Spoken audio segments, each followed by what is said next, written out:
Joining me now is Grover Norquist, president of Americans for Tax Reform. Now, Grover, welcome back.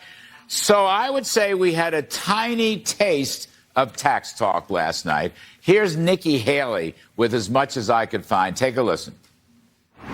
Let's focus on going after middle America and cutting taxes for middle America and collapsing those brackets. Let's get rid of unfair distortions like the state and local tax that they give to wealthy people in blue states and paid by red states. And let's make sure we make the small business taxes permanent. They only made those temporary. They made the corporate taxes permanent. Let's focus on what it takes to get more cash in the pockets of workers.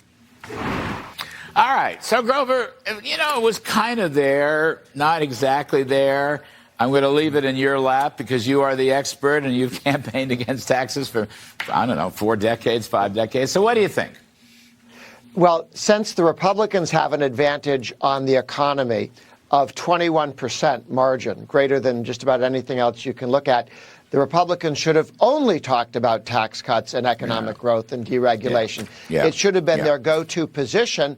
And there are a couple of things. I mean, Biden's proud of Bidenomics. Bidenomics is taxing things you want to do, banning things you want to have, and subsidizing stuff you don't care about. That's Bidenomics. I mean, they put taxes on new drugs to make it more difficult to get life-saving drugs in the future. They put taxes on energy.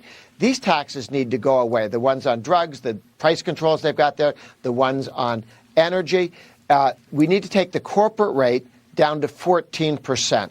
And the reason why 14% is important is the Europeans want to say no one should ever go less than 15%.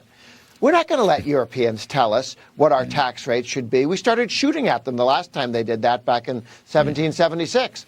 We set our own tax rates, and we should compete on low taxes, not low wages. Grover, what about the top? In fact, the whole personal tax rate system. I mean, the top rate is still 37, and then you've got 5 brackets. I mean, shouldn't we just have a cleanup? Just slam those rates down, Reagan style, consolidate the rates, that kind of supply side reform? I mean, I'm not hearing any of that. I'm not hearing any of that. Here's where you are hearing it. In the states, 12 states have a flat rate income tax. 7 states are at 0. So that's 19 states that have a single rate tax, some at 0, some at 3, 4, 5. People like the flat rate. They trust it. They think it's fair. The argument that we should be concerned about taking it nationally, take a look. There's another 12 states moving to 0. So the idea of taking the individual rate down, the top individual rate down, going to a single rate tax and moving that down, that's very popular state by state by state. I think people would find it popular nationally. You're exactly right. These are all missed opportunities last night. All missed opportunities.